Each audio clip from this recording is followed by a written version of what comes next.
Right, hi, welcome to this video on grammar, style, and legal tone. Julia and I are going to give you some stylistic do's and don'ts, basically. Pretty straightforward stuff to try and avoid, and how to rectify some of those potential mistakes. Julia, you're going to start us off with void contractions. Yeah, absolutely. So this is about making sure that you're avoiding words such as it's, don't, and isn't. Now, at first sight, these might seem to be pretty common uses of words, and you probably use them all the time. But one of the things about these sorts of words is that they undermine somewhat the academic style of your writing. It isn't really a major problem that they're hugely informal, and some markers don't have a problem with them, but some do, and it's about maintaining that academic style of writing, making sure that you are using the full use of both words. So that would be things like it is, do not, and is not. And this maintains that formality and makes the reading experience more legalistic and more clear to your reader. Yeah, exactly. And I agree with your point that it's just one of those where it's not worth making that potential mistake, given how easy it is to get around it. And it can just depend on the marker. Julia, you were saying that you used to be quite harsh with these in your I marking. really don't like these. No, I there you are. find it a difficult reading experience. So I was one of those harsh markers. So speaking from experience, make that reading experience as good for your marker as possible. Yeah, exactly. Right. The second one, avoid intensifiers and extremes. By extremes, I mean extreme language, extreme positions that you might potentially take. So intensifiers is a group of words. In this case, we're talking about adverbs that end, you'll spot them, and they end in an ly. So completely, utterly, really, and they intensify and emphasize whatever it is it's trying to emphasize, like completely wrong, or utterly incorrect, or whatever. These can lower the sort of legal tone of your writing. It can make it sound a bit informal, make it sound a bit anecdotal, make it sound a bit chatty. So they're best to avoid. We've added a couple at the bottom there, profoundly and thoroughly, which we'd argue, although they're intensifiers, although they're functioning in the same way, actually can work more often than not quite well in a legal context. So it's not a rule that's set in stone. You've got to get familiar with those intensifiers that work and those that work less so. So if you said something like the law has profoundly changed people's understanding of whatever, that I would say sounds good. That sounds formal. That sounds sort of legalistic. So it's picking and choosing the right ones at the right time. But you'll get more confident with them. Just generally try and avoid most of them, I would say. And we can see an intensifier entirely here in the course of a sentence. So their argument is entirely without merit. A couple of problems here. Again, the way it emphasizes that the argument's without merit just brings the tone down of the sentence slightly.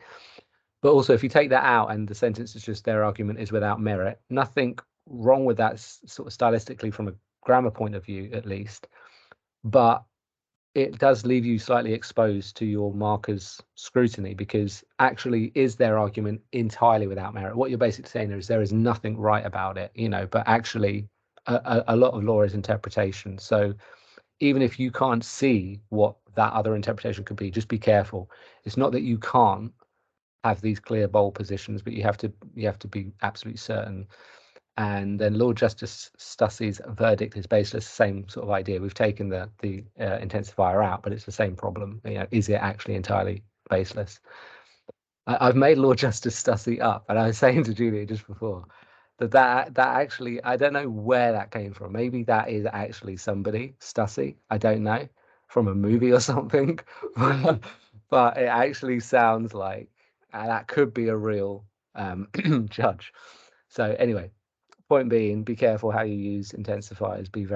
Use them very sparingly, and be very careful, and avoid these extreme positions as well. Okay, Julia, avoid hyperbole, idioms, in other words, figurative language.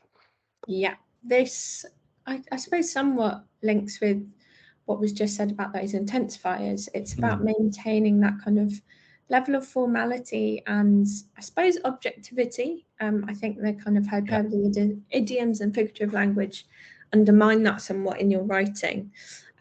So we've got some examples here. We've got the example of over the moon, the pen is mightier than the sword, and twisting our arm, which could be used in legal writing in some cases, but we've put the preferable way of phrasing them on the other side. So rather than over the moon, elated, words are more powerful than violence is a lot more objective. And rather than twisting the arm of your client, you persuade them to do something. So just be careful with those. And one of the things as well that you have to be very, very conscious of when you're doing legal writing is that the meaning is abundantly clear to your reader. So one of the problems with these figurative uses of language is that they can sometimes be misinterpreted. They're not understood by certain people. They're not interpreted correctly. So you want to make sure that anything that you do write is abundantly clear to you, your reader, and to the person engaging with your ideas as well. And I think this is what's really important with these ones. Yeah, this is a general rule you'd say for academic writing, but arguably more important in law, I suppose, just because of the way words can be interpreted in certain ways to aid certain benefits for certain people. So it's you've got to be careful. And as you were saying, it's just like the problem is that the words don't constitute the same meaning. Like when they're put together, like you're not literally saying they twisted her arm. So I mean, a lot of you probably wouldn't use these instinctively in your writing, even if you're not that conscious of why. But it's just to point out, just be careful with this stuff and just be as literal and concrete as possible. Great. Avoid personal opinion, which does not strictly mean you can't provide your personal opinion on something. The point I'm trying to make here is it's how you frame it. So when you say stuff like, oh, I think they're right, I think they're wrong, even if you then provide evidence to back that up, it comes across as anecdotal when you just say, I think they're right, a bit too chatty, a bit too informal. Try and place the emphasis instead on the evidence. So the evidence demonstrates, and even there you could build first person into it, but it's the emphasis on the evidence that matters. Be careful with how you use first person. It's generally, I think, accepted in legal writing, but be sparing how you use it, because you can blunt the impact of it when you overuse it. So occasionally in the intro, when you're stating an argument, you can state your position in first person. Occasions throughout the main body, when you wrap it up in the conclusion, potentially, but no more than that, really. Don't sort of use it every paragraph all the time. It becomes a bit cliched, overused, and then really blunts the impact that the first person can make. Use appropriate legal terms is another one. So we have, when we say a lot of legal terms are Latin, you will get to learn them. Of course, you won't necessarily know them straight away. I did have to look this one up. We didn't know this one. We've heard of it, but I didn't know what it means. But prima facie, we think that's how you pronounce it. We've heard different pronunciations. I was pronouncing it in a slightly different way, and then just went off. Julia and I went off and looked this up for like 5 minutes. So I think it's prima facie. So that's a legal term you'd be expected to use at the right point. It might not always be a Latin term. It might be something like stipulates, parties. These are legal terms that you'd be expected to use in a legal context. Actually doing this, as I said to Julia earlier, it makes you realize how much of our everyday language is legal, is legalistic. So like stipulates is a legal term, but it doesn't always have to be used in a legal context. So you could look at that and think it's not really a legal term, but it sort of is. So it's just using the right legal terms at the right point. Don't use anything you're not confident with. Don't embellish your language unnecessarily. Don't try and write in an over elaborate way. That is not what's expected. But using the right legal terms at the right times, you would be expected to do that. Avoiding vague pronouns, Julia. Yeah, this is about making sure again that your meaning is abundantly clear. So this is really important. And we've got this example here of 2 sentences. So we've got the first sentence and then that proceeds on to making a further point in that second sentence. But this second sentence is started with a vague pronoun of it. And we want to make sure that we don't do this, because what that does is that it makes your meaning of what the subject of that sentence is pretty unclear. What does the it refer to? What are you talking about here would be something that I would respond to with this particular sentence. So it's about making sure that you repeat the noun at the beginning of the second sentence so that your reader can clearly follow your line of argument, and that you make that more convincing case in that second sentence. So in this case, the it would refer back to the argument. But what you don't want to do is have your reader have to do all this extra work to work out what the it refers to. So just make sure that you avoid that as much as possible. Sometimes it's appropriate, most of the time it isn't. So just be very aware of that. Yeah, and I think it's important to add, build on what you said there, that markers don't like repetition, but they dislike ambiguity even more. So if it's a case of you can't really change the noun up when you have to state the noun again or the subject again, then you're better off just repeating it. That the clarity is better than ambiguity.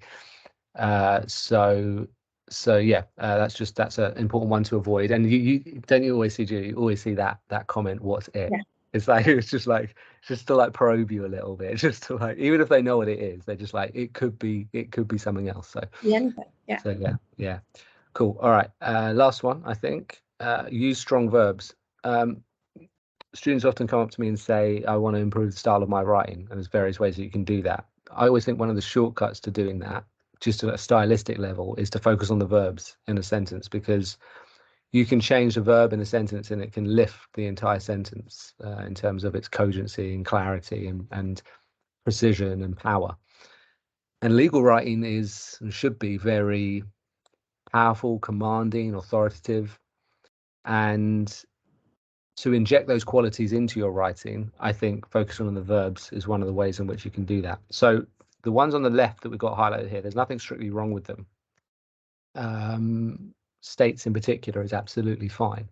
But if you see what we've changed them to, you can see that it does sort of lift the sentence a bit. So rather than just Lord Justice Smith stating something, they could contend it. And actually, if they are contending something as opposed to stating something, that implies, the contends implies that it's a position that they're positioning themselves in as a sort of an argument. So that would as well technically be a bit more accurate in terms of what you're trying to say. Instead of is, which is just a very common verb, nothing wrong with it, and you'll use it a lot, but you could say reflect, for example. The last one is a good example as well, because a bit like the first one, it doesn't just sound better, it is actually a more accurate term in terms of what it is that the writer is trying to say. So Lord Justice Smith has great influence on the matter, which is fine. In this case, it's Lord Justice Smith wields great influence on the matter. Now, when you wield something, it's often you would often use it in the context of a battle or violence. You'd wield a weapon and wield it with power and with influence. And all of those connotations sit behind the use of the word wields there. So in this case, wields, it implies influence, it implies authority, it implies command. And that really is injected into that sentence through that single word alone. So sometimes it's not just a case of making it sound better on the surface, but actually it's about accuracy and precision. And yeah, focus on your verbs. Don't overdo it. Don't try and change every is and whatever. But just think about sometimes whether you can capture what you're trying to say in a more sort of cogent, powerful way. That's it. Stylistic do's and don'ts. So yeah, hopefully that's something that all makes sense and something you can come back to. And yeah, we'll see you for the other videos if we haven't seen you already.